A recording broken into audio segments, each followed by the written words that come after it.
ঐতিহ্যবাহী মানসিক দরবার সমাজ কল্যাণ ঐক্য পরিষদ কর্তৃক আয়োজিত আজকের এই ঐতিহাসিক ষষ্ঠ বার্ষিক তাফসীরুল কোরআন মাহফিলের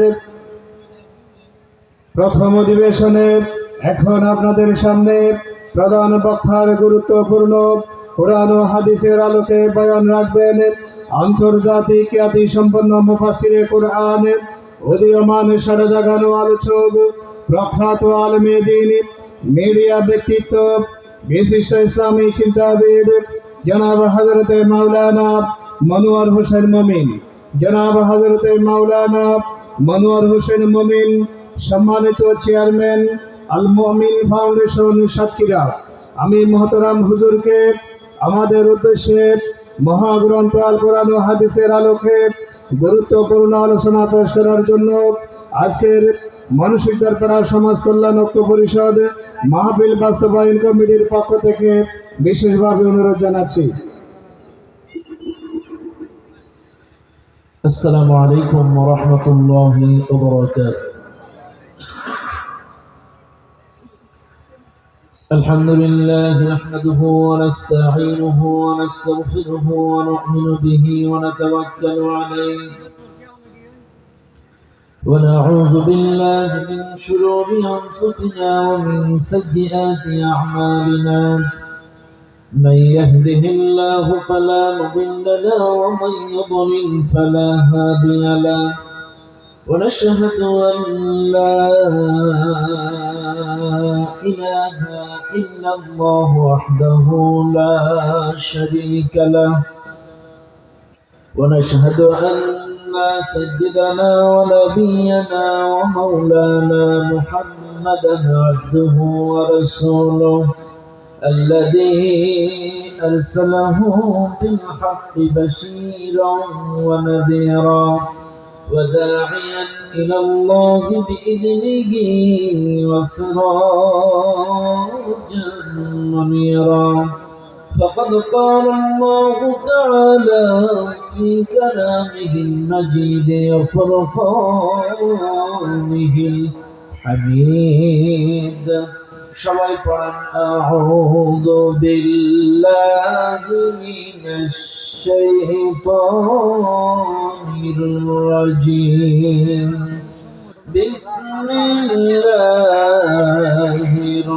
রাহমানির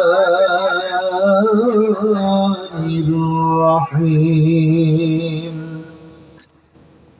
ولقد بعثنا في كل أمة رسولا أن اعبدوا الله واجتنبوا الطاغوت. وقال تعالى إن الله وملائكته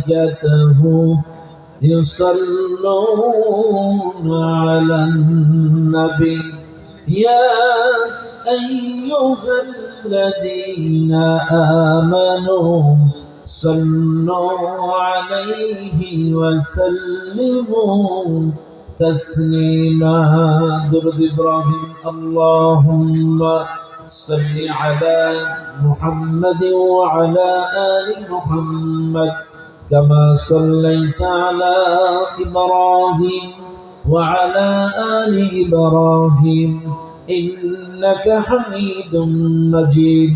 اللهم بارك على محمد وعلى آل محمد كما باركت على إبراهيم وعلى آل إبراهيم إنك حميد مجيد. দিনের পথে যাচ্ছি তোমার, এসো বন্ধু আলোর কাফেলা। দিনের পথে যাচ্ছি তোমার, এসো বন্ধু আলোর কাফেলা। খোদার নূরে রাঙানো পথ, খোদার নূরে রাঙানো পথ, যে পথ গিয়ে জান্নাতে মিলায়। দিনের পথে ডাকছি তোমায়, এসো বন্ধু আলোর কাফেলায়। দিনের পথে ডাকছি তোমায়, এসো বন্ধু আলোর কাফেলায়। জীবনের কত পথ চলেছ যে একা, তবুও পেলে কি তুমি আলোর দেখা। জীবনের কত পথ চলেছ যে একা, তবুও পেলে কি তুমি আলোর দেখা। আধারের পানে আর ভাষায় না ভেলা, হেরার পানে আজ ডাকছি তোমায়। দিনের পথে ডাকছি তোমায়, এসো বন্ধু আলোর কাফেলায়। খোদার নূরে রাঙানো পথ, খোদার নূরে রাঙানো পথ, যে পথ গিয়ে জান্নাতে মিলায়। দিনের পথে ডাকছি তোমায়, এসো বন্ধু আলোর কাফেলায়। আলহামদুলিল্লাহ, আলহামদুলিল্লাহ। মনুশিকদার পাড়া সমাজ কল্যাণ ঐক্য পরিষদের উদ্যোগে ষষ্ঠ বার্ষিকী আজকের বিশাল তাফসীরুল কোরআন মাহফিলে সুযোগ্য সম্মানিত সভাপতি, আজকের মাহফিলে সম্মানিত প্রধান অতিথি, বিশেষ অতিথিবৃন্দ, বিশেষ করে আজকের মাহফিলের প্রধান মুফাসসির, সারা জাগানো ইসলামী আলোচনা জগতের উজ্জ্বল নক্ষত্র, সারা বাংলার মুসলমানদের হৃদয়ের স্পন্দন, আমার অত্যন্ত আত্মার আত্মীয়, আন্তর্জাতিক খ্যাতিসম্পন্ন মুফাসসিরে কোরআন জনাব হযরত মাওলানা কামরুল ইসলাম সাঈদ আনসারী সাহেব, আজকের মাহফিলের প্রধান আলোচক, তত্ত্বভিত্তিক আলোচনা শুনিয়ে অলরেডি গোটা পৃথিবীর বাংলা ভাষাভাষীর সকল মানুষের হৃদয়ে জায়গা করে নিয়েছেন প্রখ্যাত আলেমে দ্বীন হযরত মাওলানা শাইখ মোহাম্মদ জামাল উদ্দিন সাহেব। আল্লাহ তাআলা আমার এই প্রিয় দুই আলোচককে গোটা বিশ্বব্যাপী কোরআনের দাওয়াত পৌঁছে দেওয়ার তৌফিক দান করুন, বলেন আমিন। তাদের শরীর স্বাস্থ্য কন্ট্রোলারি হেফাজত করুন, বলেন আমিন।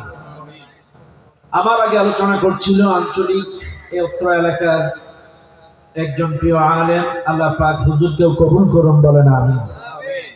আজকের মাহফিলের মঞ্চে উপস্থিত এলাকার সুনামধন্য ব্যক্তিবর্গ, মুরব্বিয়ান ইকরাম, উলামায়ে ইকরাম, উলামায়ে আযম, ডানে বামে সামনে উপস্থিত, দূর দূরান্ত থেকে আগত দিনদার মুত্তাকিন পরেজগার ভাই ও বাবাজিরা, পদ্মার আড়ালে শ্রদ্ধেয় আমার সম্মানিত মা ও বোনেরা, সকলকেই সুন্নাত তরিকা অনুযায়ী সালাম জানাই। আসসালামু আলাইকুম ওয়া রাহমাতুল্লাহি ওয়া বারাকাতুহু। সর্বপ্রথম শুকরিয়া আদায় করি সেই আল্লাহ সুবহানাহু ওয়া তাআলার দরবারে, যেই আল্লাহ তাআলা আপনাকে আমাকে অত্যন্ত দয়া করে মায়া করে এই কুরআনুল কারীমের মাহফিলে, জান্নাতি বাগানে আসার এবং বসার তৌফিক দিয়েছেন, যিনি সে মহান মালিকের দরবারে প্রাণ খুলে সমস্বরে সমবেত আওয়াজে সমবেত চেষ্টায় জীবনের শ্রেষ্ঠ শুকরিয়ার ঝান্ডাটা আল্লাহ তাআলার আরশ আজিমে পৌঁছায় দেয়। চিৎকার মেরে বলুন আলহামদুলিল্লাহ। আর একটু জোরে বলুন আলহামদুলিল্লাহ। দুরূদ ও সালাম পাঠ করি সে মহান মানবতার মুক্তির দূতের জন্য, যিনি আমার আপনার সকলের কিয়ামতের কঠিন মুসিবতের সময়ের একান্ত সুপারিশকারী প্রিয় নবী, নবী মুহাম্মদুর রাসূলুল্লাহ সাল্লাল্লাহু আলাইহি ওয়াসাল্লাম। মাগফিরাত কামনা করছি সেই সকল ভাইদের জন্য যারা দ্বীনের জন্য, ইসলামের জন্য প্রাণ দিয়ে শহীদ হয়েছেন। আল্লাহ তাআলা তাদের সকলকে জান্নাতুল ফিরদাউসের সর্বোচ্চ মর্যাদা দান করুন। চিৎকার মেরে বলেন আল্লাহুম্মা আমিন। সম্মানিত ভাইরা, আজ এই মাহফিলে আসতে পেরে আপনারা খুশি না বেজার? আরো জোরে আলহামদুলিল্লাহ। আমি তো অতি নগণ্য, অতি ক্ষুদ্র আল্লাহর একজন গোলাম, কিন্তু বিশ্বাস করেন বর্তমান সময়ের বাংলাদেশের সারা জাগানো দুই আলোচক আমার পরেও আলোচনা করবেন। আলহামদুলিল্লাহ, আমি মনুশিকদার পাড়া সমাজ কল্যাণ ঐক্য পরিষদকে ধন্যবাদ জানাই যে তারা এত ভালো ভালো আলেমকে এই কোরআনুল কারীমের বাগানে এই মাহফিলে দাওয়াত দিয়েছেন। আল্লাহ পাক এই সমাজ কল্যাণ ঐক্য পরিষদকে কবুল করুন, বলেন আল্লাহুম্মা আমিন।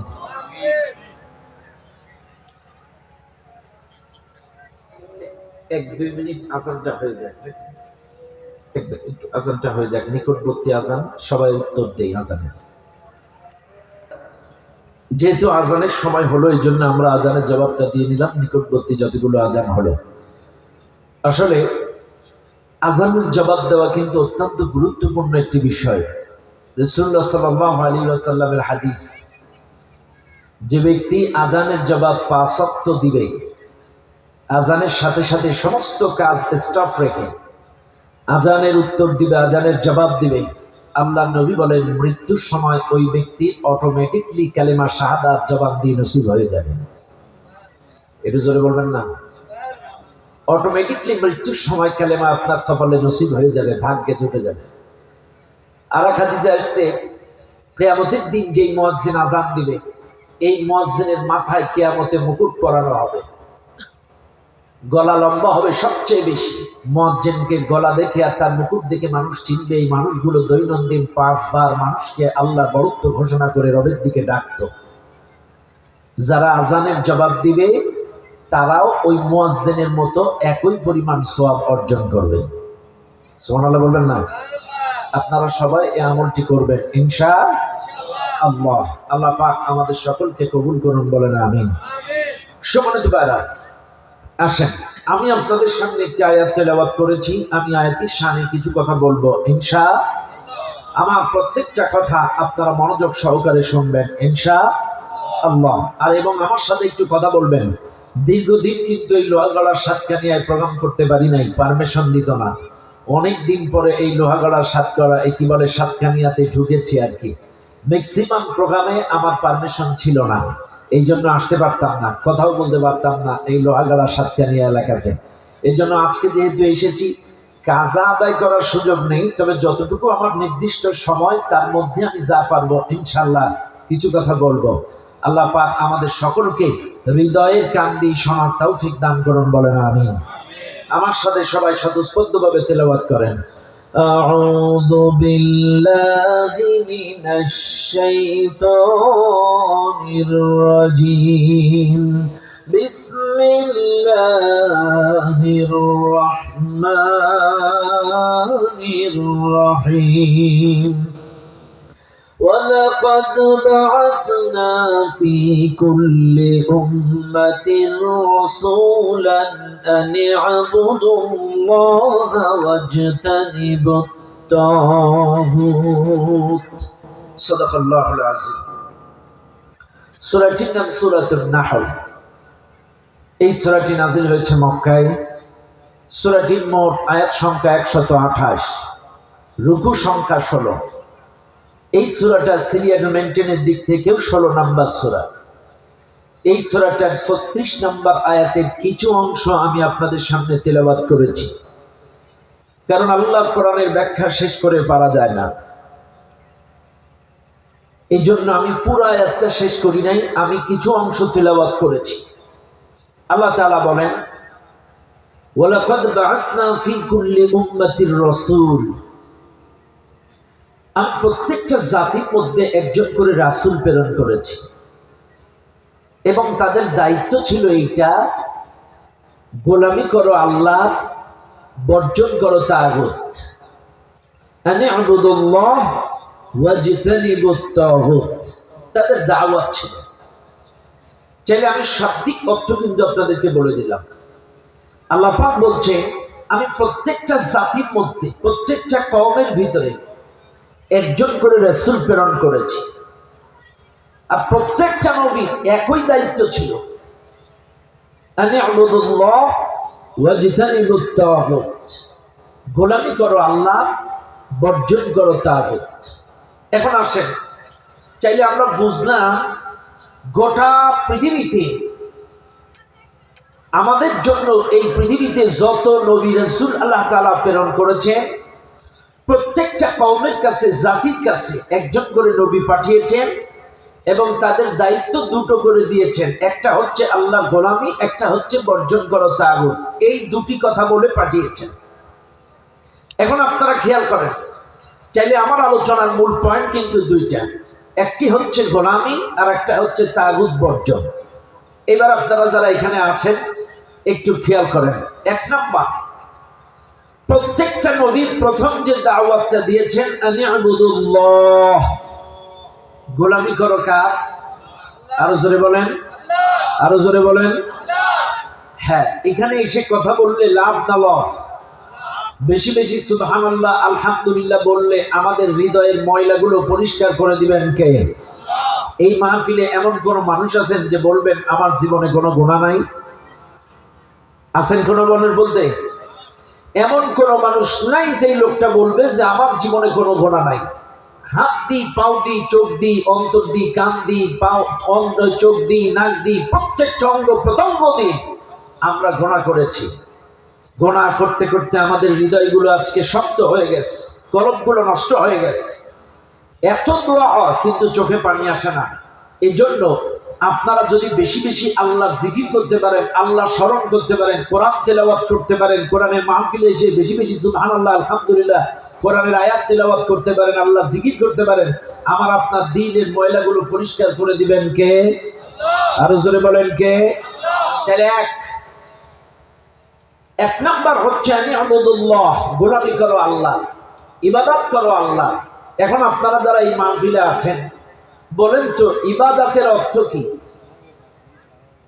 আমাদের দেশের মানুষ কিন্তু ইবাদত করে কিন্তু ইবাদত বুঝে না। ইবাদত করে ঠিকই কিন্তু ইবাদত বুঝে না ইবাদত আসলে কি। মনে রাখবেন, এই মাহফিলে যত মানুষ আছেন আপনাদেরকে একটু ভালো করে বুঝাই।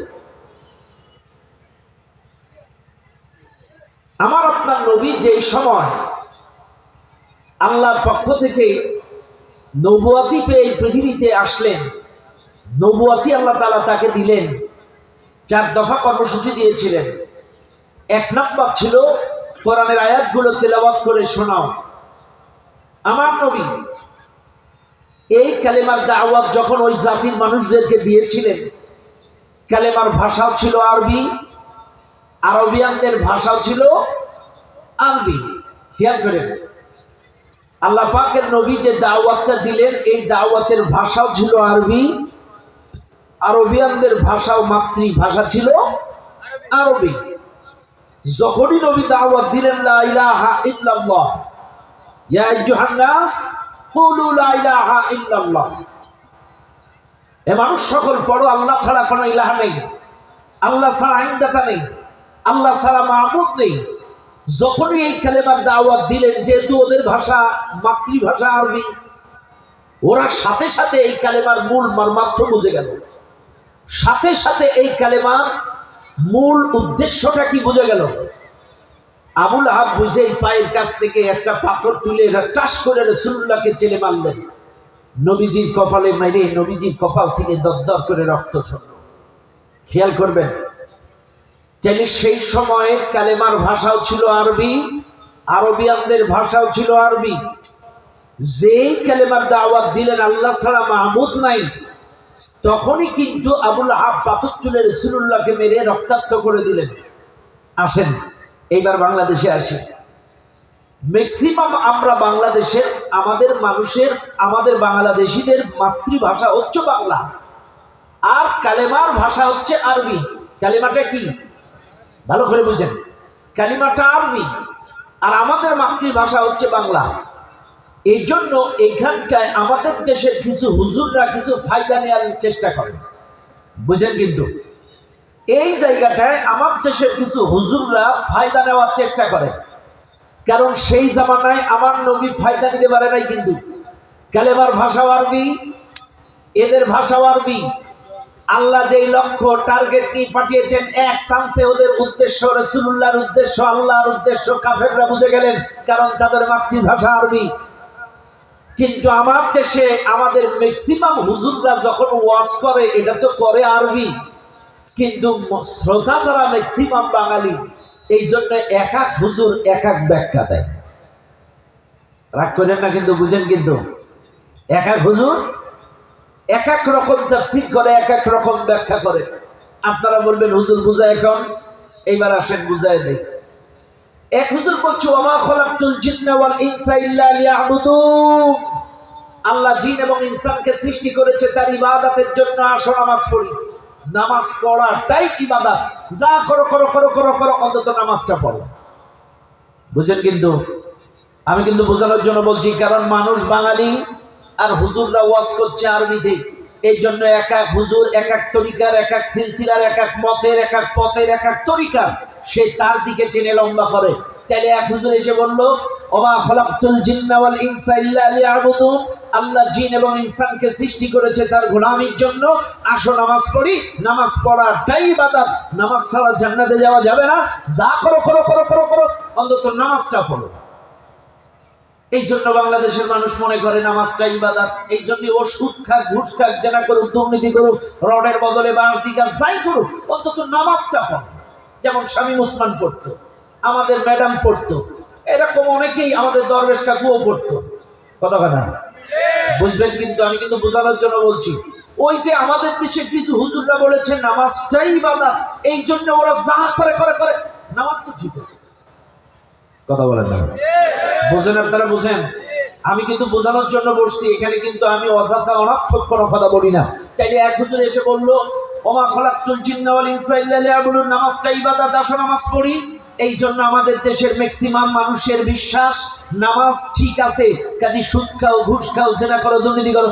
রাগ করবেন না, আজকের জুম্মার দিন গেল, এই জুম্মার দিনে সব মুসল্লি যদি প্রকৃত ইমানদার হয়, তাহলে ডিসি অফিসে, টিউনো অফিসে, ভূমি অফিসে ঘুষগুলো খায় কারা?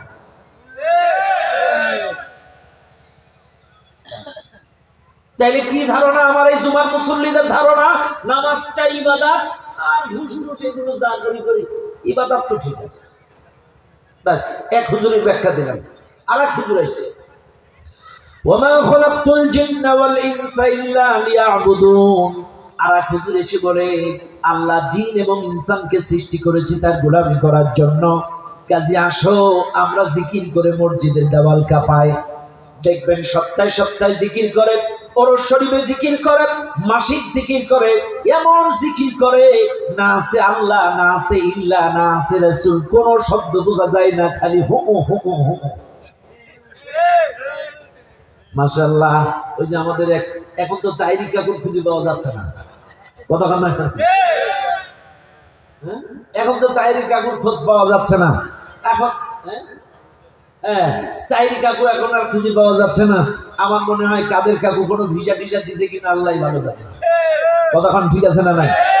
আমার কথা রাগ করবেন না, আমি কিন্তু বোঝানোর জন্য বলছি। চাইলে এক দল এসে বললো নামাজ ইবাদত, আর এক দল এসে বললো জিকির ইবাদত। এইবার আসেন আর এক আছে, আর এক দল এসে বলছে ওমা খালাকতুল জিন্না ওয়াল ইনসা ইল্লা লিয়াবুদুন, আল্লাহ জিন এবং ইনসানকে সৃষ্টি করেছে তার গোলামি করার জন্য, আসো পাগড়ি ধরো, বায়াত নাও, পীরের মুরিদ না হলে তুমি জাহান্নামে। বলে কথা বলেন? চাইলে একই কিন্তু আয়াত, আয়াত কয়টা? একটাই। যেই যেই তরিকার হুজুর সে সেই কায়দার ব্যাখ্যা দিচ্ছে। কেউ বলছে নামাজ, কেউ বলছে জিকির, কেউ বলছে পীর মুরিদি। এখন আম পাবলিক মাঝখানে বিপদে। তাহলে ইবাদতটা আসলে কি? কেউ বলছে ইবাদতের অর্থ নামাজ, কেউ বলছে ইবাদতের অর্থ জিকির, কেউ বলছে ইবাদতের অর্থ পীর মুরিদ হও, কেউ বলছে ইবাদতের অর্থ। এখন আসলে ইবাদত কি? শুনে নেন দুনিয়ার মানুষ, ইবাদতের অর্থ হলো আল ইবাদাহ, ইবাদতের অর্থ হলো গোলামি করা, দাসত্ব করা, নত হওয়া, অনুসরণ করা, আল্লাহর আদেশ নিষেধের 100 গোলামি করা। আদেশ নিষেধ। এখন আপনাদেরকে বুঝাই, এই মাহফিলে যারা আপনারা আছেন, আপনি আদেশ মানেন কিন্তু নিষেধ মানেন না, বুঝেন? কিন্তু আদেশ মানেন কিন্তু, তাইলে আপনারটা কিরকম ইবাদত হবে দেখেন। মনে করেন আমি আপনাদের মাহফিলের 3 নম্বরে পজিশনের বক্তা, প্রধান বক্তা, আলহামদুলিল্লাহ। খেয়াল করেন, এইটা মনে করেন একটা দুধের বোতল। কিসের বোতল? দুধের বোতল। খাঁটি দেশি গরুর দুধ, 4 ভাগ দুধ 1 ভাগ প্রস্রাব, অথবা 2 ভাগ দুধ 2 ভাগ প্রস্রাব। এখন আমি বলছি, আমি আপনাদের প্রধান বক্তা, আমি ফতোয়া দিলাম এই দুধটা খুব পুষ্টিকর, শক্তিশালী, খাওয়া জায়েজ, আপনারা খান। আপনারা বলেন, আমি তো প্রধান বক্তাই, ফতোয়া দিই, দুধের বোতল আর প্রসাবের বোতল যদি ছেলে দিই, কয়জনা খাবেন? কথা বলেন। কেউ খাবেন না? কেউ না। কেন খাবেন না? প্রস্রাব আছে। এই তো আপনারা কিন্তু সহজে বুঝছেন।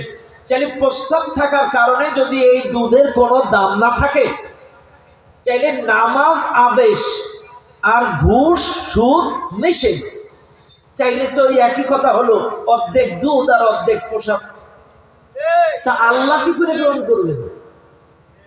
কথা বুঝেন না আপনারা? আরে অর্ধেক প্রস্রাব আর অর্ধেক দুধ দিয়ে আপনাদের কাছে দিলে যদি কোনো মানুষ গ্রহণ না করেন, চাইলে আপনি নামাজ পড়ছেন, এটা আল্লাহর আদেশ, অর্থাৎ দুধ আর প্রস্রাব এটা হারাম, এটা নিষেধ, চাইলে অর্ধেক প্রস্রাব আর অর্ধেক দুধ, ঘুষ আর নামাজ, সুদ আর নামাজ, জেনা আর নামাজ, পরকীয়া আর নামাজ, আদেশ মানলেন, নিষেধ মানেন না, এটা একই কথা, প্রস্রাব আর দুধ। তাহলে আদেশও মানতে হবে, নিষেধও। এর নাম গোলামি, এর নাম ইবাদত। ইবাদতের অর্থ গোলামি করা, দাসত্ব করা, নত হওয়া। আপনারা শুধুমাত্র আদেশ মানবেন, নিষেধ মানবেন না, তা হবে না। আদেশও মানতে হবে, নিষেধও বর্জন করতে হবে, এর নাম গোলামি। দুনিয়ার মানুষ, তাইলে আমি বুঝিয়ে দিলাম, প্রত্যেকটা নবী, প্রত্যেকটা জাতির কাছে কিন্তু এই দাওয়াত দিয়েছে, গোলামি করো আল্লাহ, আনি আবুদুল্লাহ, গোলামি করো আল্লাহ। ও দুনিয়ার মানুষ, এবার শুনে নেন, এই দাওয়াত কিন্তু প্রত্যেকটা নবী দিয়েছেন। ওয়া ইলা আদিন আখাহুম হুদা ক্বালা ইয়া কওমি আবুদুল্লাহা মা লাকুম মিন ইলাহিন গায়রু। হুদ আলাইহিস সালাম আর জাতির কাছে যে বলেছিল, আমার কওমের মানুষেরা গোলামি করো আল্লাহর, আল্লাহ ছাড়া কোনো ইলাহ নাই।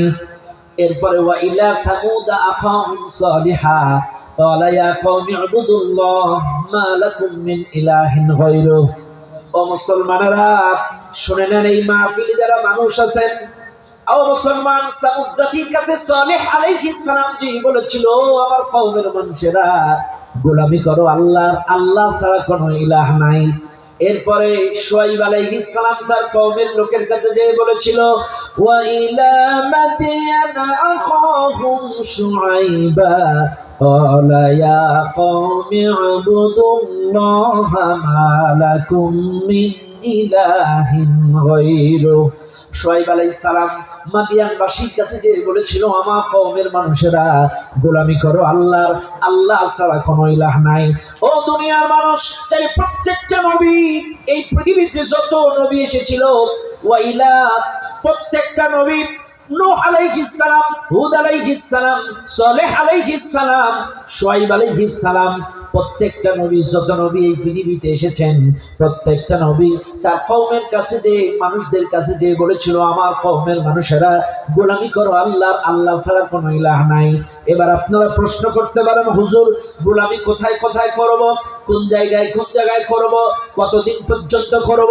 এই মানুষগুলো যদি প্রশ্ন করে গোলামি কতদিন করব, আল্লাহ কোরআন বলেন, ওয়া'বুদ রাব্বাকা হাত্তা ইয়াতিয়াকাল ইয়াকিন, নিশ্চিত মৃত্যু আসার আগ পর্যন্ত গোলামি করো।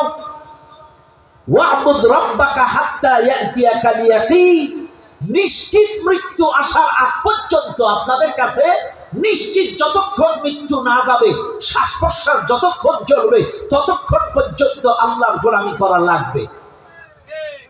এবার প্রশ্ন করবেন, গোলামি কোথায় কোথায় করব?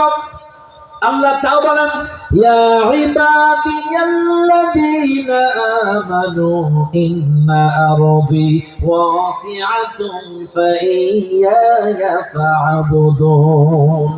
আল্লাহ পাক বলছেন, এই পৃথিবীটা অনেক বড়, প্রশস্ত, তুমি যেখানেই থাকো সেখানেই আমার গোলামি করো। রান্নাঘরে আসো, গোলামি করো আমার। পার্লামেন্টে আসো, গোলামি করো আমার। চাকরি করছো, গোলামি করো আমার। ব্যবসা করছো, গোলামি করো আমার। নৌকা চালাচ্ছ, গোলামি করো আমার। তুমি যেই জায়গায় থাকো না কেন সেখানেই আমার গোলামি করো। এইবার আপনারা এই মাহফিলে যারা আছেন, এইবার বুকে হাত দেন, এই গোলামি যে করা লাগবে, এইটা আপনারা কি প্রতিশ্রুতি আল্লাহকে দিয়েছেন? দিয়েছেন? দিয়েছেন? খেয়াল করেন, অনেকেই বলবে যে হুজুর আমরা গোলামি করব কেন? এটার অর্থ আমি বলছি, তবে আগে বুঝাই। মানুষ যদি ওয়াদা দিয়ে ওয়াদা খেলাপ করে তাকে কি বলি? সবাই বলেন, সবাই বলেন, আরো জোরে। জোর হলো না? লজ্জা পাচ্ছেন বলতে। প্রতিশ্রুতি যদি দিয়ে না রাখে তাকে যদি মুনাফিক বলা হয়, বেয়াদবি মাফ করবেন, এই মানুষগুলো 5 ওয়াক্ত নামাজে যে আপনারা বলেন ইয়াকা না'বুদু ওয়া ইয়াকা নাস্তাঈন, ইয়াকা না'বুদু, কি বলছেন? তোমারই গোলামি করি। এটা কিন্তু আপনি নামাজে বলতেছেন। খেয়াল করেন, চাইলে 5 ওয়াক্ত নামাজ যারা পড়ে, দৈনন্দিন 5 ওয়াক্ত নামাজে সর্বনিম্ন হইলেও 48 বার আল্লাহকে বলছে যে আল্লাহ ইয়াকা না'বুদু, তোমার গোলামি করি, তোমার গোলামি করি, তোমার গোলামি করি। আপনি নফল নামাজেও গোলামি করছেন, সুন্নাত নামাজেও গোলামি করছেন, বেতের নামাজেও গোলামি করছেন, ফরজ নামাজেও গোলামি করছেন, সব নামাজে বলছেন গোলামি করি, তোমারই গোলামি করি, তোমারই গোলামি করি। চাইলে দৈনন্দিন একটা মানুষ যদি 48 বার বলে তোমার গোলামি করি, ও মসজিদের বাইরে এসে এর গোলামি করি। কথা বলেন, আপনি মসজিদের মধ্যে বললেন তোমারই গোলামি করি, অথচ মসজিদের বাইরে যে তাগুতের গোলামি করেন, নাস্তিকের গোলামি করেন, ইসলাম বিদ্বেষীর গোলামি করেন। কেন? আপনি মসজিদের মধ্যে বললেন কি আর বাইরে করলেন কি? আমি কিন্তু আগেই বলেছি, ওয়াদা দিয়ে যদি ওয়াদা না রাখে তাকে যদি মুনাফিক বলা হয়, আরে বিনা ওযুয় মিছা কথা বললে যদি মুনাফিক হয়, যারা নামাজ পড়ে 5 ওয়াক্ত, ওদের কি ওযু আছে না নাই? ওযু করে মসজিদে দাঁড়ায় যায় নামাজে খাড়ায় বলে তোমার গোলামি করি, অথচ বাইরে যে নাস্তিকের গোলামি, তাগুতের গোলামি, ইসলাম বিদ্বেষীর গোলামি, মানব রচিত মতাদর্শের গোলামি, মানব রচিত মতবাদের গোলামি। চাইলে আপনি মসজিদে বললেন কি আর বাইরে বললেন কি? এটা আপনারাই বলেন, এটা কি হবে? আপনি মসজিদের মধ্যে বললেন তোমার গোলামি করি, অথচ মসজিদের বাইরে যে তাগুতের গোলামি, নাস্তিকের গোলামি, ইসলাম বিদ্বেষীর গোলামি, এর ওর গোলামি, 5টা গোলামি করেন। কেন? বিনা ওযুয় মিথ্যা কথা বললে যদি মুনাফিক হয়, যারা ওযু করে মসজিদে নামাজে মিথ্যা কথা বলে, আমি বিশ্বাস করি এরা ফরমালিন মুক্ত আন্তর্জাতিক মুনাফিক। আরে ইমানদারের চরিত্র তো দুরকম হয় না। ইমানদার মুখেও যা বলবে, অন্তরেও কথা বলেন না কেন? ভিতরেও যা, বাইরেও তা, ভিতরেও যা, বাইরেও তা। চাইলে আপনি মুখেও যা বলবেন, অন্তরেও সেটাই লালন করবেন। কথা বলেন ঠিক না বেঠিক? এবার আসেন, চাইলে আমরা আল্লাহকে ওয়াদা দিয়েছি কিন্তু গোলামি করি তোমার। এইবার বলেন, এই গোলামি কিন্তু আল্লাহ বলেছেন সব জায়গায় করো, শুধুমাত্র মসজিদের মধ্যে গোলামি করলে চলবে না। অর্থনীতিতে গোলামি করো, রাজনীতিতে গোলামি করো, পরিবার নীতিতে গোলামি করো, সমাজনীতিতে গোলামি করো, শিক্ষানীতিতে গোলামি করো, সংস্কৃতিতে গোলামি করো, সব জায়গায় আমার গোলামি করো। কথা কার? আরো জোরে বলেন কার? এইবার আসেন, মসজিদের মধ্যে গোলামি করেন কার? সবাই বলেন। অর্থনীতিতে তার, হ্যাঁ, অর্থনীতিতে তার গোলামি নাই। রাগ করবেন না আমার কথায়। একবার আমার একটা চেক বই হারাইছে, আমি থানায় গেছি, চেক বইটা ব্যাংকওয়ালারা বললো আপনাকে থানায় একটা জিডি করে ওই জিডির কপি এনে জমা দিতে হবে, চাইলে নতুন চেক বই। আমি গেছি থানায়, যে দেখি মহিলা দারোগা। দারোগা বলছে হুজুর আপনি পরে আসেন। কিছুক্ষণ পরে আবার গেছি, ম্যাডাম আমার একটা জিডি করা লাগবে, চেক বই। পরে আসেন। আবার কিছুক্ষণ পরে, ম্যাডাম একটা জিডি, পরে আসেন। এইভাবে ৩-৪ ঘন্টা থানার বাউন্ডারি দিয়ে আমার পাত্তাই দিল না। বিকাল বেলায় একটা বেটা পুলিশ এসে বলছে হুজুর মানুষ বাংলা বোঝেন না, কটা টাকা দেন। এইবার আমি যখন কিছু টাকা দিয়ে দিলাম ওই বেটা পুলিশটারে, ও আউটসাইড দিয়ে টেবিলের সাইড দিয়ে যে বুঝে দিল, তখন বলছে আরে হুজুর আপনি বলবেন তো কি করতে আসছেন। এতক্ষণ কিন্তু বোঝেনি আমি কি করতে গেছি। চাইলে আমার মতো হুজুর, দেশ বিদেশে কথা বলি কোরআনে, যদি একটা জিডি করতে যে ঘুষ ছাড়া জিডি না হয়, তাইলে আমার ওয়াজ করে না। আপনাদের কথা বলি, ৩০ বছর তাবলীগ জামাত করেন, যান একটা ছেলের চাকরির জন্য যান, সর্বনিম্ন এসআই পদে আপনাকে ৪০ লাখ টাকা দেওয়া লাগবে। চাইলে আপনার ৩০ বছর তাবলীগ করে লাভ কি?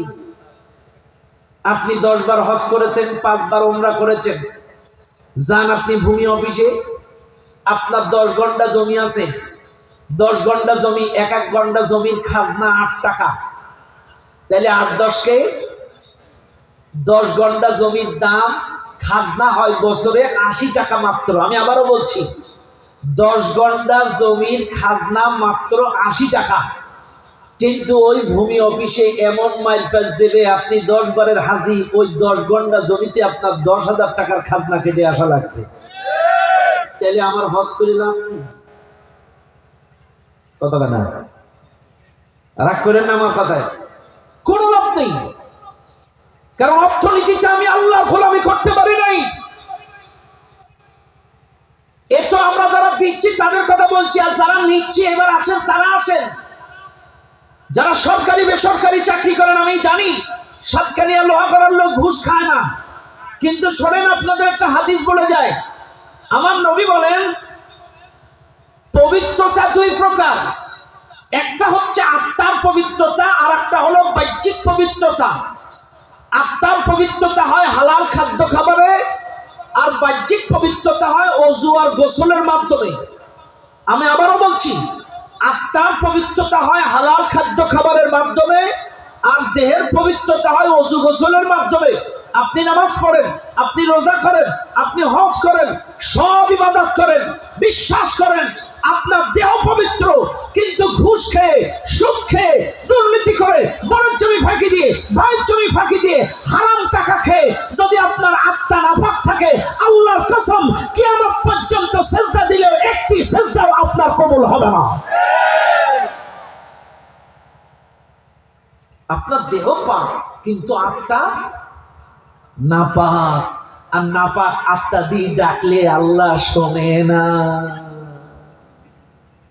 দেহ যেমন পবিত্র করবেন, আত্মাকেও পবিত্র করতে হবে। আল্লাহ বলছেন ওয়াইহিব্বুল মুতাতাহহিরিন, আমি আল্লাহ পবিত্রতা অবলম্বনকারীদেরকেই ভালোবাসি। নামাজ পড়লেই তাকে ভালোবাসি না, রোজা করলেই তাকে ভালোবাসি না, হজ করলেই তাকে ভালোবাসি না, আমি তাদেরকেই ভালোবাসি যারা পবিত্র অবস্থায় থাকে, পবিত্র অবস্থায় আমার ইবাদত করে। আপনি মনে করছেন শুধু ওযু গোসল ঠিক থাকলে আপনি পবিত্র? না, হালাল খাদ্য খাবারের মাধ্যমে আত্মা পবিত্র, আর ওযু গোসলের মাধ্যমে দেহ পবিত্র।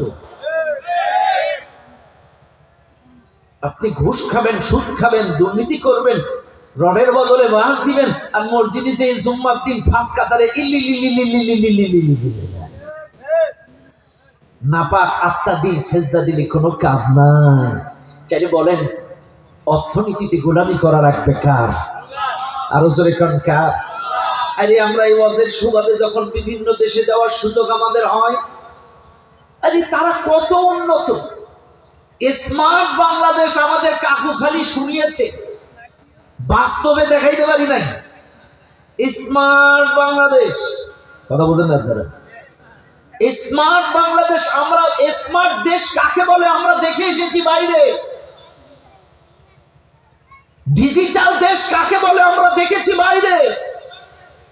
বাইরের দেশগুলোতে যখন ঘুরেছি দেখেছি, আর বাংলাদেশে এসে ঘুরি আর দেখি, বলি ওরাও ডিজিটাল, আমরাও ডিজিটাল, ওরাও স্মার্ট, আমরাও স্মার্ট।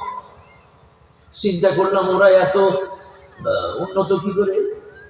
দেখলাম ওদের দেশে তেলের খনি, সোনার খনি, তেলের খনি, সোনার খনি, তেলের খনি, সোনার খনি, তেলের খনি। তো এবার চিন্তা করলাম তাহলে আমাদের দেশে কি কিচ্ছু নেই, এই জন্য উন্নতি হচ্ছে না। বাংলাদেশে এসে গবেষণা বাড়ালাম, গোটা বাংলাদেশ সফর করলাম, আর কোন কোন জেলায় কি আছে তদন্ত করা শুরু করলাম। ওমা, বাংলাদেশে এসে দেখি ওদের চাইতে আমাদের খনি বেশি। তেলের খনি, স্বর্ণের খনি, গ্যাসের খনি, পাথরের খনি, লোহার খনি, চোরের খনি। কথা বলেন না? খনি আমাদের একটু বেশি। 6টা বৈধ, একটা অবৈধ। 6টা কি বৈধ খনি, একটা অবৈধ খনি। আর এই একটা অবৈধ খনির কারণে 6টা বৈধ খনির কোনো খোঁজ না। এই জন্য আমার দেশ আপডেট হচ্ছে না। রাগ করেন না, অর্থনীতিতে কেন আমরা মার খেয়ে যাচ্ছি? একটাই কারণ, এই চোরের খারির কারণে। কথা বলেন ঠিক না বেটি? আজকে তাকিয়ে দেখেন, শহরতলির মসজিদে মানুষগুলো জুতার টেনশনে নামাজ পড়তে পারে না। শহরে মসজিদে, চট্টগ্রাম বা সাতকানিয়া, লোহাগাড়ায় শহরের মসজিদে নামাজ পড়বেন, দেখবেন অনেক মুসল্লি তো দোয়া পড়ে আর জুতা দেখে।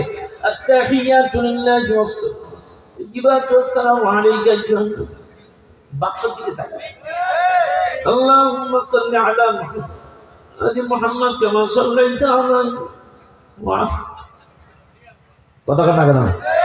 জুতার টেনশনে নামাজ হয় না কেন?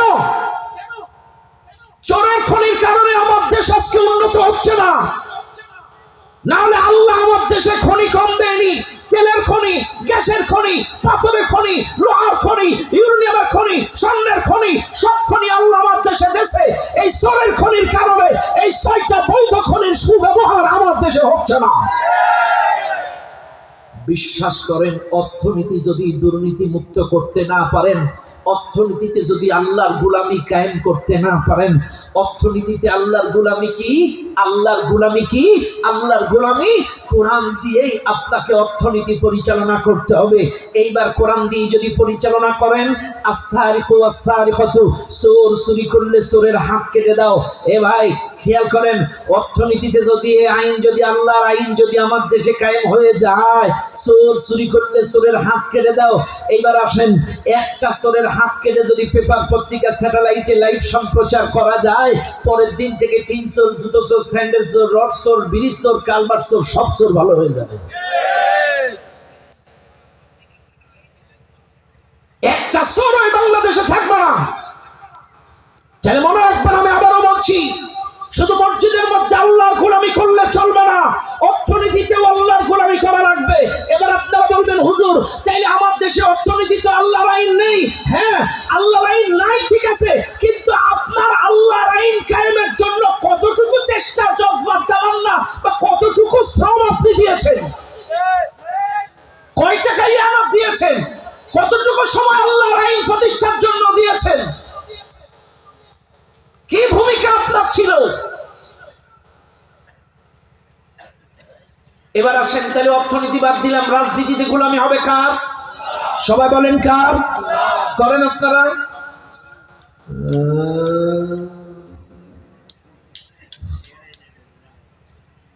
এক কাকু তো অলরেডি বলেই দিয়েছে, কোরআনের মধ্যে কোনো রাজনীতি নেই। কাকু, এক কাকু গেছে আর এক কাকু আছে। সর্বোচ্চ সম্মান, শ্রদ্ধা, ভালোবাসা রেখে বলছি, আপনারা শিক্ষিত সুধী মানুষ, এদেশের সাবেক এবং ভবিষ্যৎ হয়তোবা নেতা, সর্বোচ্চ সম্মান শ্রদ্ধা রেখে বলছি, আমরা ইসলাম শিখেছি আমার নবীর কাছ থেকে।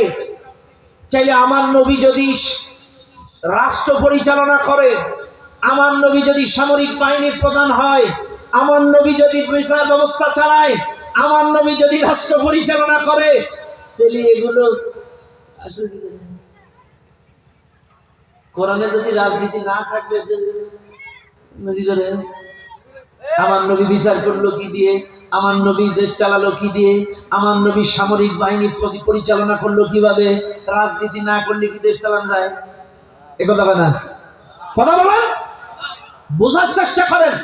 চাইলে এই কথা যারা বলবে কোরআনে রাজনীতি নাই, বিশ্বাস করেন সে যে দলের হোক, যদি তওবা না করে তার ঈমান থাকবে না, কাফের হয়ে যাবে। ঈমান থাকবে না, কাফের হয়ে যাবে। এই জন্য আল্লাহর হস্তে অনুরোধ করব, এমন জাতি কোনো কথা বলবেন না। ক্ষমতার মালিক আল্লাহ, যাকে ইচ্ছা ক্ষমতা দিবেন, যাকে ইচ্ছা কেড়ে নেবেন। এক মামুদের কিন্তু কেড়ে নিয়েছেন। কারণ কি? ইসলামের বিরোধিতা, কোরআনের বিরোধিতা, আলেম ওলামার বিরোধিতা। এই দেশের উপরে ইসলামের উপরে, আলেম ওলামার উপরে, কোরআনের উপরে, সুন্নাহর উপরে, ইসলামী আন্দোলনের উপরে নির্যাতন নিপীড়নের বিরোধিতা করার কারণে এই দেশের জনগণ তাদেরকে ডাস্টবিনে নিক্ষেপ করেছে। কাজে এমন সাহস দেখাবেন না। কোরআন সুন্নাহর বিরুদ্ধে যদি আপনাদের ভূমিকা থাকে, এই দেশের জনগণ ইসলামের জন্য জীবন দিতে পারে, ইসলামের জন্য বাড়ি ছাড়তে পারে, ঘর ছাড়তে পারে। কাজে কেউ যদি আগামীতে ইসলামের বিরোধিতা, কোরআনের বিরোধিতা করেন, আর এই দেশের জনগণ কিন্তু আপনাদেরকেও ডাস্টবিনে ফেলে দেবে, সেদিকে ওদিকে থাকবে না।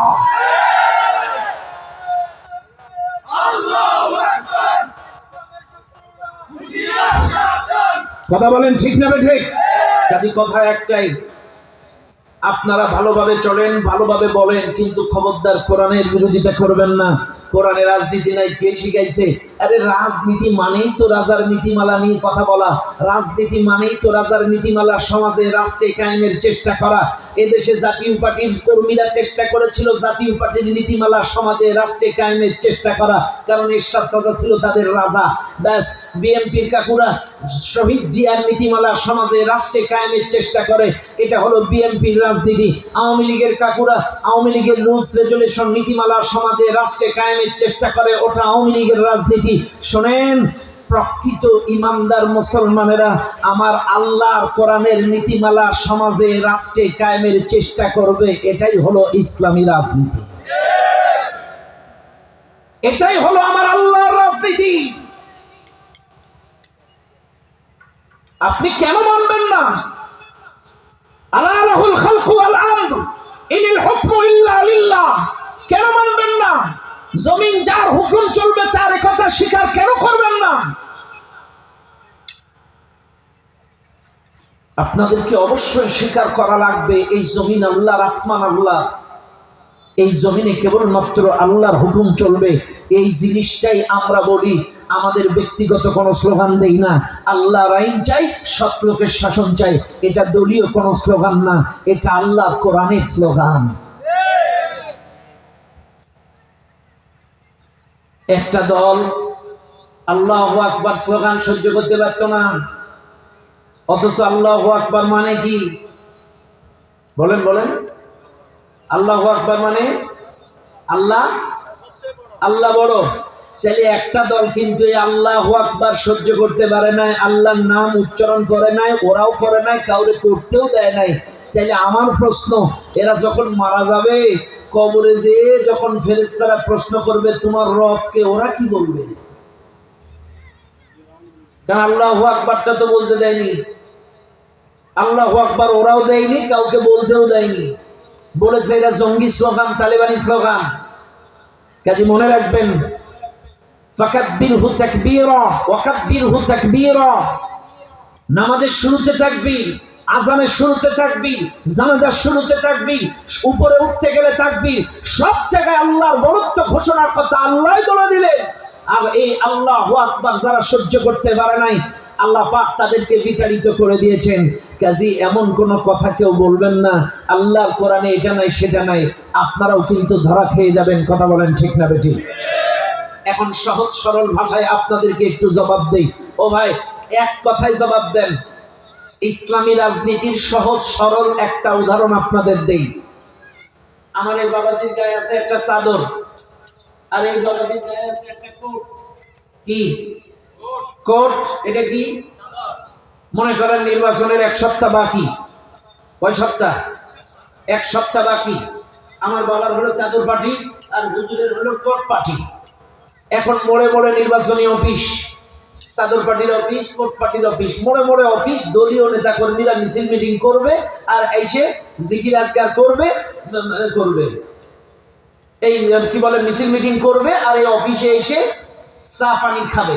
এখন আসেন তো আমার সাথে আপনারা একটু মিছিল করেন। প্রথমে চাদর পার্টি মিছিল করবো, আমার সাথে স্লোগান দেবেন, চাদর পার্টি ভালো হলো জয়ের মালা তার হোক। বলেন, চাদর পার্টি ভালো হলো, চাদর পার্টির চরিত্র। 2 ঘন্টা মিছিল করলেন চাদর পার্টি। এইবার মোড়ের মাথায় সাতকানিয়ায় যে দেখলেন একটা বিরোধী দল কোট পার্টির অফিস। আপনারা কোট পার্টির অফিসে ঢুকে গেলেন, যে বলছেন ভাই এটা কি বিরোধী দল কোট পার্টির অফিস? তো হ্যাঁ, আমরা চাদর পার্টি বিরোধী দলের মিছিল করে গলা টলা ভেঙে গাটা ঘামিয়ে এসেছি, আমাদেরকে একটু নাস্তা পানি খাওয়ান। দেবে না? দিবে দিবে কি দিবে? মাছ দিবে। বদমাইশ, তুই মিছিল করলি চাদর পার্টি বিরোধী দলের, আর নাস্তা খাবি কোট পার্টি। আচ্ছা বাদ দিলাম, তাহলে চাদর পার্টি মিছিল করে যদি কোট পার্টি নাস্তা না দেয়, এইবার আসেন একটু কোট পার্টি মিছিল করি সবাই মিলে। কোট পার্টি ভালো হলো। আসলে 16 বছর ভোট টোট হয় না, মিছিল মিটিং করা হয় না।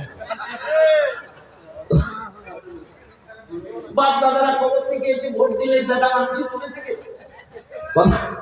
মিছিল করছে মরা বাবারা, আবার ভোটও দিয়েছে বাপ দাদারা যারা মারা গেছে। এখন যেটা মানুষ স্লোগান কি মনে থাকে নাকি? এটা আমার সাথে দেন, কোট পার্টি ভালো হলো, কোট পার্টির চরিত্র। এইবার কোট পার্টির মিছিল করে চাদর পার্টির অফিসে নাস্তা খাইতে যান, দিবে না? দিবে দিবে মাছ দিবে। তুমি বিরোধী দলের লোক, মিছিল করলে কোট পার্টির নাস্তা খাবা, চাদর পার্টির বড় সাইজ করবো, বেয়াদব থাকা বাইরে। আমি আপনাদের বোঝানোর জন্য বলছি, দেখা দৃষ্টিকোণ থেকে চাদর পার্টির মিছিল করে যদি কোট পার্টি নাস্তা না দেয়, কোট পার্টির মিছিল করে যদি চাদর পার্টি নাস্তা না দেয়, এই জমিন আল্লাহর, আসমান আল্লাহর, এই জমিনে যদি আল্লাহর মিছিল, কোরআনের মিছিল হয়, আল্লাহ জান্নাতের নাস্তা খাওয়াবে। আর আরেক পার্টির মিছিল করবেন, জান্নাতের নাস্তা খাবেন, আল্লাহ বানায় সাইজ করবে। কথা বলেন, সহজ সরল ভাষায় বুঝালাম। কোট পার্টির মিছিল করে যদি চাদর পার্টি নাস্তা না দেয়, চাদর পার্টির মিছিল করে যদি কোট পার্টি নাস্তা না দেয়, এই জমিন আল্লাহর, আসমান আল্লাহর, এই জমিনে আপনারা যদি আল্লাহর মিছিল করেন, তাহলে আল্লাহ জান্নাতের নাস্তা খাওয়াবে। আর এই জমিনে মিছিল করবেন আরেকজনের, আর জান্নাতের নাস্তা খাবেন আল্লাহ। কথা ক্লিয়ার? তাহলে বলেন, রাজনীতিতে গোলামি করবেন কার? মিছিল করবেন কার? মনে থাকবে আপনাদের, আমাদের সবার মুসলমানের স্লোগান, জাতীয় স্লোগান হবে আল্লাহু আকবার। সবাই বলেন কি? আমাদের স্লোগান হবে কি? লিল্লাহি তাকবীর, লিল্লাহি তাকবীর। এটাই হবে আমাদের জাতীয় স্লোগান। আল্লাহর মিছিল যদি হয়, জান্নাতের নাস্তা জুটবে। মিছিল করবেন আরেক পার্টি, তাহলে বলেন, অর্থনীতিতে গোলামি কার? রাজনীতিতে গোলামি কার? পরিবারের মধ্যে গোলামি কার? ব্যবসার মধ্যে গোলামি কার? শিক্ষানীতিতে গোলামি কার? সংস্কৃতিতে গোলামি কার? জীবনের সব ক্ষেত্রে আল্লাহ কিন্তু বলেছেন, ইয়া ইবাদিয়াল্লাযীনা আমানু ইন্না আরদি ওয়াসিআতুন ফাইয়্যায়া ফা'বুদুন। আল্লাহ কিন্তু বলেই দিয়েছেন যে যেখানেই থাকো গোলামি করো আমার, এই পৃথিবীটা প্রশস্ত, তুমি যেই জায়গায় থাকবা সেখানেই গোলামি করবা আমার। চাইলে জীবনের সব ক্ষেত্রে একমাত্র গোলামি করা লাগবে কার? আরো জোরে বলেন, মনে থাকবে ইনশাআল্লাহ। ব্যাস, ইবাদতের ওয়াজ আর করবো না, কারণ আমার পয়েন্ট 2টা। 1 নাম্বার আনিয়াবুদুল্লাহ, 2 নাম্বার ওয়াজতানিবুত তাগুত। চাইলে নবীরা দাওয়াত দিয়েছে 2টা। 1 নাম্বার দাওয়াত দিয়েছে ইবাদত করো আল্লাহর, 2 নাম্বার দাওয়াত দিয়েছে বর্জন করো তাগুত। এইবার আসেন, তাগুত কি? বর্জন করো তাগুত। খেয়াল করবেন কিন্তু আমার এই মাসলাটা, এবার এটা কিন্তু কঠিন জায়গা। তাগুত আমাদের দেশের মানুষ শুধু শুনেছে তাগুত তাগুত তাগুত, কিন্তু তাগুত খাইতে হয় না মারতে হয়, পড়তে হয়, এদেশের মানুষ কিন্তু বুঝে না। রাগ করবেন না আপনারা, এদেশে অনেক ওয়াজ হয় কিন্তু তাগুতের ওয়াজ একটু কমই হয়। আমি আপনাদেরকে বোঝাচ্ছি। চাইলে প্রত্যেকটা নবী দাওয়াত দিয়েছে ইবাদত করো আল্লাহর, বর্জন করো তাগুত। কেন বর্জন করবেন? এই কারণে বর্জন করবেন, তাগুত বর্জন না করলে আপনি ইমানদার হতে পারবেন না। তাগুত বর্জন না করলে আপনার নামাজ, রোজা, হজ, যাকাত কিচ্ছু কবুল হবে না। আগে তাগুতকে বর্জন করতে হবে। এবার বলবেন হুজুর দলিল দেন। এবার আসেন আপনাদেরকে একটু শিখায় দেই। এবার বলেন, নামাজের আগে ওযু না আগে নামাজ? আগে কি? আগে? পরে? আগে কি? পরে? ইয়া আইয়ুহাল্লাযীনা আমানু ইযা কুনতুম ইলাস সালাহ ফাগসিলু উজুহাকুম ওয়া আইদিয়াকুম। আল্লাহ কোরআন ডাক দিয়ে বলে, ঈমানদারগণ, নামাজের আগে ওযু করা বাধ্যতামূলক। আগে ওযু পরে নামাজ। শুনেন দুনিয়ার মানুষ, আগে ওযু পরে নামাজ। এরপরে এটা কিন্তু নামাজের মাসলা। এবার আসেন ইমানের মাসলা। আল্লাহ পাক বলেন, আপনারা যদি নিজেদেরকে ইমানদার দাবি করতে চান, ফামাইয়াকফুর বিত্তাগুত ওয়া ইউমিন বিল্লাহ, আগে তাগুতকে অস্বীকার করো, এরপরে ওয়া ইউমিন বিল্লাহ, আল্লাহর প্রতি ঈমান আনো। এ ভাই, তাহলে নামাজের আগে ওযু করা যেমন বাধ্যতামূলক, একজন মানুষ নিজেকে ইমানদার দাবি করার আগে তাগুতকে অস্বীকার করা, বলেন না কেন, বাধ্যতামূলক। খেয়াল করবেন আবারও, চাইলে ওযু ছাড়া যেমন নামাজ হয় না, আগে নামাজ পড়ে পরে ওযু করলে যেমন কোনো লাভ নাই। এই দেশের মানুষ তাগুতির সাথে উঠা বসা করবেন, মানবরচিত মতাদর্শের পিছনে ঘুরঘুর করবেন, আর এদিকে এসে নামাজ পড়বেন, জিকির করবেন। এটা ওযু ছাড়া নামাজের মতো। কথা বুঝেন না আপনারা? চাইলে আগে ওযু পরে নামাজ, আগে তাগুত অস্বীকার করো পরে ঈমান। তাইলে এটা আমরা বুঝে গেলাম। এইবার আসেন, তাগুত কি? তাগুত শব্দের অর্থ হচ্ছে সীমালঙ্ঘন করা, ছাপিয়ে পড়া, অহংকার করা। একটু এবার আপনাদেরকে একটু বুঝাই দেই, ভালো করে খেয়াল করেন। চাইলে তাগুত অস্বীকার না করলে যেহেতু ইমানদার হওয়া যাচ্ছে না। আমি আবারও বলছি, যদি কোনো মানুষ তাগুত সম্পর্ক, তাগুতের রিলেশন ছিন্ন না করে, তাগুতের সম্পর্ক ছিন্ন না করে, তাগুতকে বর্জন না করে, ওই লোকটার ঈমান কচুর পাতার পানির মতো। কচুর পাতার পানির কি কোনো ওয়ারেন্টি গ্যারান্টি আছে? সবাই বলেন, কচুর পাতায় যদি কোনো পানি, এক ফোঁটা পানি আপনারা রাখেন, এটা কোনো ওয়ারেন্টি গ্যারান্টি আছে? কোনো ওয়ারেন্টি গ্যারান্টি নাই, যখন তখন এটা টাস করে পড়ে যেতে পারে। কাজী তাগুতের সাথে উঠা বসা চলাফেরা করবেন, আর আপনি নামাজ পড়বেন, জিকির আজকার করবেন, এটারও কোনো ওয়ারেন্টি গ্যারান্টি নাই। তাগুত অস্বীকার করে যদি ঈমান আনতে পারেন, এই ঈমান নষ্ট হবে না, এই ঈমান দমড়াবে না, এই ঈমান মস্কাবে না, এই ঈমান আপনার নষ্ট হবে না। আগে তাগুতের সম্পর্ক ছিন্ন করে এরপরে আল্লাহর প্রতি ঈমান। এইবার আসেন, তাগুত কি? আমি আপনাদেরকে বোঝাই। এক নাম্বার, তাগুত মানে সীমালঙ্ঘন করা, তাগুত মানে অহংকার করা, তাগুত মানে ছাপিয়ে পড়া। কি ছাপিয়ে পড়া? আল্লাহর বিধান, আল্লাহর সিদ্ধান্ত, আল্লাহর কোরআনী বিধিবিধান যারা মানে না, অতিরিক্ত করে।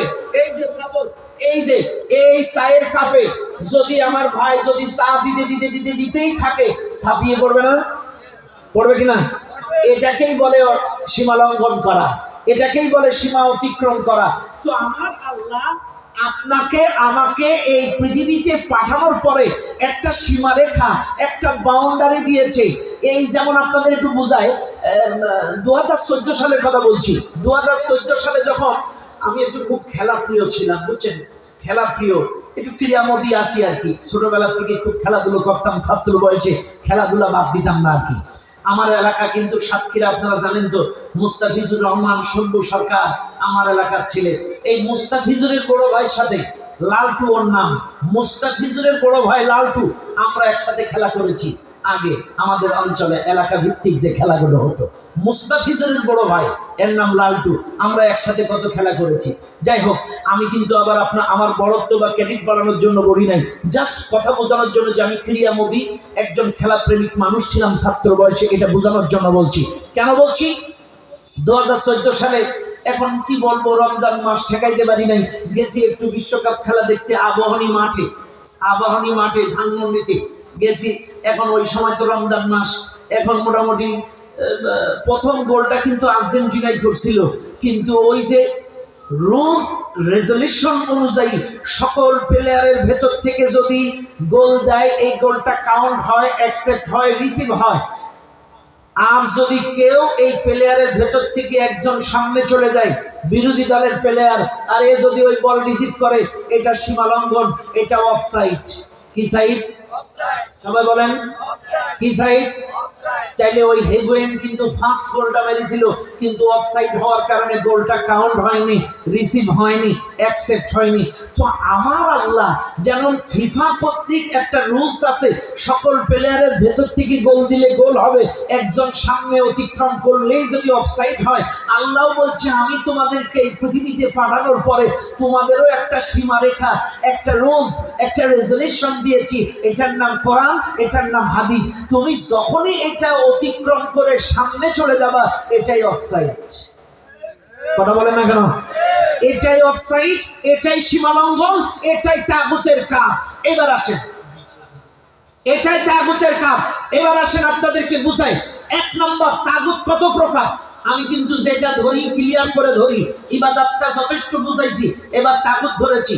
চাইলে তাগুত কত প্রকার, তাগুত কি বুঝালাম, এবার আসেন তাগুত কত প্রকার। তাগুত আমার ক্ষুদ্র জ্ঞানে আমি পেয়েছি 7 প্রকার। এক নম্বর তাগুত হচ্ছে শয়তান। কি বলেন? শয়তান। এক নম্বর তাগুত হচ্ছে শয়তান। সর্বপ্রথম সীমালঙ্ঘন করেছিল এই শয়তান। মনে রাখবেন, আল্লাহ পাক আদম আলাইহিস সালামকে সৃষ্টি করার পরে আল্লাহ পাক সমস্ত ফেরেশতাদেরকে বলেছিল, হে ফেরেশতারা, ওয়া ইযা কুলনা লিল মালাইকাতি ইসজুদু লিআদম, সমস্ত ফেরেশতাদেরকে অর্ডার দিয়েছিল আদমকে সিজদা দাও। সব ফেরেশতারা সিজদা দিল, কিন্তু দেয় নাই কে? ফাসাজাদু ইল্লা ইবলিস। ইবলিস সিজদা দেয় নাই। এবং ইবলিস যখন সিজদা দিল না, ওই যে আল্লাহর অর্ডার অমান্য, আল্লাহর সীমারেখা অমান্য, আল্লাহর সীমারেখা অতিক্রম। আল্লাহ যেহেতু অর্ডার দিয়েছে, কিন্তু এই সীমারেখা অতিক্রম করে ও সিজদা না দিয়ে খাড়ায় আছে। আল্লাহ বলছে, রে ক্বালা ইয়া ইবলিস মা মানাআকা আন তাসজুদা লিমা খালাকতু বিয়াদাইয়া। এই ইবলিস, আমি আদমকে নিজে হাতে বানালাম, তুই সিজদা দিলি না কেন? আস্তাকবারতা আম কুনতা মিনাল আলিম, তুই কি নিজেকে বড় মনে করলি, অহংকার করলি, সিজদা দিলি না কেন? তখন ইবলিস বলেছিল ক্বালা আনা খায়রুম মিনহু খালাকতানি মিন নারি ওয়া খালাকতাহু মিন তিন। আল্লাহ, তুমি আমারে বানাইছো আগুন দিয়া, হেরে বানাইছো মাটি দিয়া, আগুন হইয়া। আল্লাহ বলছে, তুই অহংকার করলি, আমার অর্ডার অমান্য করলি, সীমালঙ্ঘন করলি, বাইরে ক্বালা ফাখরুজ মিনহা ফাইন্নাকা রাজিম। বাইরে বাইরে। আল্লাহ ইবলিসকে বাইর করে দিল। শুধু বাইর করে দেয়নি, আল্লাহ ইবলিসকে বলে দিল, ওয়া ইন্না আলাইকা লানাতি ইলা ইয়াউমিদ্দিন, তুই আমার অর্ডার অমান্য করেছিস, আমার রোজ সীমালঙ্ঘন করেছিস, কাজে কিয়ামত পর্যন্ত তোর পরে আমার অভিশাপ। ওয়া ইন্না আলাইকা লানাতি ইলা ইয়াউমিদ্দিন, কিয়ামত পর্যন্ত তোর প্রতি আমার লানত অব্যাহত। যাতে সীমালঙ্ঘন করলে আল্লাহ কি পরিমাণ রেগে যান। এক নম্বর তাগুত হচ্ছে শয়তান। এটা কেমনে করলো, কখন করলো, বুঝায় দিলাম। ব্যাস, এবার আসেন দুই নম্বর তাগুত হলো শাসক। ইসলাম বিরোধী শাসক কারা? কথা বলেন। ইসলাম বিরোধী শাসকরাও তাগুত। আবারও বলছি, শুনে নেন। 2 নম্বর তাগুত হচ্ছে ইসলাম বিরোধী শাসক। এখন আপনি বলবেন, হুজুর মানুষ কি করে তাগুত হয়? হ্যাঁ, এবার আপনাদের একটু বুঝাই দেই। ভাইরে, মানুষের পরিচয় হচ্ছে মানুষ গোলাম, আল্লাহর পরিচয় হচ্ছে আল্লাহ মালিক। আমি আবারও বলছি, মানুষের পরিচয় মানুষ গোলাম, আল্লাহর পরিচয় আল্লাহ মালিক। এই মানুষ যখন গোলামির পরিচয় ভুলে গিয়ে মালিকের জায়গা দখল করে, মালিকের জায়গা কোনটা? কুলিল্লাহুম্মা মালিকাল মুলক, সমস্ত ক্ষমতার মালিক আল্লাহ। ওয়ালিল্লাহি মুলকুস সামাওয়াতি ওয়াল আরদ, তাবারাকাল্লাযী বিয়াদিহিল মুলক, সমস্ত ক্ষমতার মালিক আল্লাহ। কাজে আল্লাহ ক্ষমতার মালিক, আর মানুষ হলো গোলাম। তাই এই মানুষ যখন গোলামির জায়গা বাদ দিয়ে ওই ক্ষমতার জায়গা দখল করে, এর মানে হলো কেউ যদি বলে, হ্যাঁ আমার ইউনিয়নে আমি অমুক অমুক নেতা আমার চাইছে ক্ষমতা এলাকায় কেন আসে নাকি, ওই লোকটা তখন আর মানুষ থাকে না, ওই এলাকার তাগুত হয়ে যায়। যদি কেউ থানার ক্ষমতার দাবি করে থানার তাগুত হয়ে যায়, কেউ যদি জেলার ক্ষমতার দাবি করে জেলার তাগুত হয়ে যায়, কেউ যদি ইউনিয়নের ক্ষমতার দাবি করে ইউনিয়নের তাগুত হয়ে যায়, কেউ যদি জেলার ক্ষমতার দাবি করে জেলার তাগুত হয়ে যায়, কেউ যদি দেশের ক্ষমতার দাবি করে আমরা তো এসে গিয়েছি আসবো এসে গিয়েছি ক্ষমতা আমরা সঙ্গে আমার কথায় উঠে উঠে ছাগল গরু এক ঘাটে পানি দেয় ও তখন আর মানুষ থাকে না, ওই দেশের তাগুত হয়ে যায়। এবার বলবেন হুজুর দলিল, দলিল নেন। ওয়াকালা ফিরআউন ইয়া আইয়ুহাল মালাউ মা আলিমতু লাকুম মিন ইলাহিন গায়রি। ফিরআউন বলেছিল মিশরের সমস্ত সদস্যদেরকে, এই আমার সংসদ সদস্যরা, উজির পুজির নেতৃবৃন্দ, জনগণ, আমি ছাড়াও তোমাদের মিশরে ইলাহ আছে এটা আমার জানা নেই। ফিরআউন কিন্তু গোটা পৃথিবীর ক্ষমতার দাবি করেনি, ফিরআউন কিন্তু গোটা পৃথিবীর রাজ্যের ক্ষমতার দাবি করেনি, ফিরআউন কিন্তু শুধু মিশরের এরিয়ার ক্ষমতার বড়াই করেছিল, ফিরআউন শুধু মিশরের এরিয়ার ইলাহ সেজেছিল। ওয়াকালা ফিরআউন ইয়া আইয়ুহাল মালাউ মা আলিমতু লাকুম মিন ইলাহিন গায়রি। আমি ছাড়াও তোমাদের ইলাহ আছে এটা আর জানা নাই, মিশরের মধ্যে তো আমি ইলাহ, আমি সব। ওই তখন ওই মিশরের ক্ষমতার বড়াই করেছিল, তখনই ফিরআউন হয়েছিল মিশরের তাগুত। কাজে মনে রাখবেন, মানুষের পরিচয় গোলাম, আল্লাহর পরিচয় মালিক। কাজে এই মানুষ যখন গোলামীর পরিচয় ভুলে গিয়ে ক্ষমতার বড়াই করে, ক্ষমতার দাবি করে, আধিপত্য বিচার করে, ক্ষমতা আধিপত্য বিস্তার করে, তখন তারা আর মানুষ থাকে না, তাগুতে পরিণত হয়ে যায়। কথা ক্লিয়ার? ব্যাস, এবার আসেন তিন নাম্বার।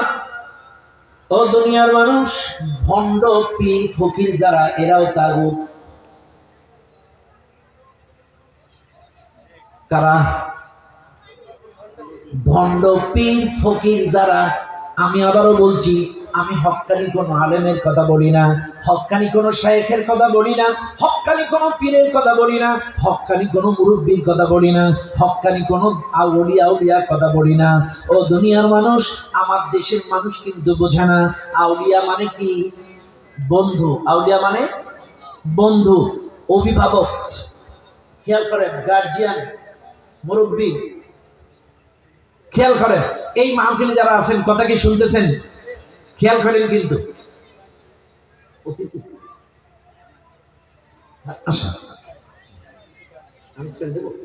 ও চাইলে আর কথা বলার সময় নেই। সম্মানিত ভাইরা আমার, আমি আপনাদেরকে বুঝাচ্ছিলাম সূরাতুন নাহলের 36 নম্বর আয়াতের তাফসীর করছিলাম। মনে আছে আপনাদের? মনে আছে আপনাদের?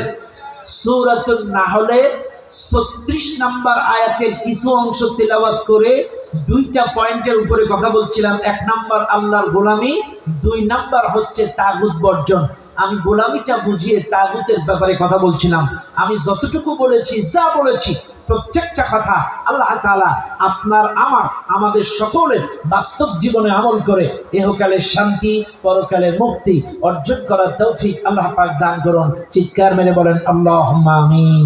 এবং আল্লাহর কাছে দোয়া করছি, ও মালিক, এই মাহফিলটা শেষ অবধি সুশৃঙ্খল ভাবে যেন সুন্দরভাবে সমাপ্ত হইতে পারে। তোমার কুদরতি নজরে, রহমতের চাদরে এই মাহফিলটা শেষ অবধি তুমি হেফাজতের দায়িত্ব নিয়ে নাও। বলেন আল্লাহুম্মা আমিন। আসসালামু আলাইকুম ওয়া রাহমাতুল্লাহি ওয়া বারাকাতুহু। আলহামদুলিল্লাহ।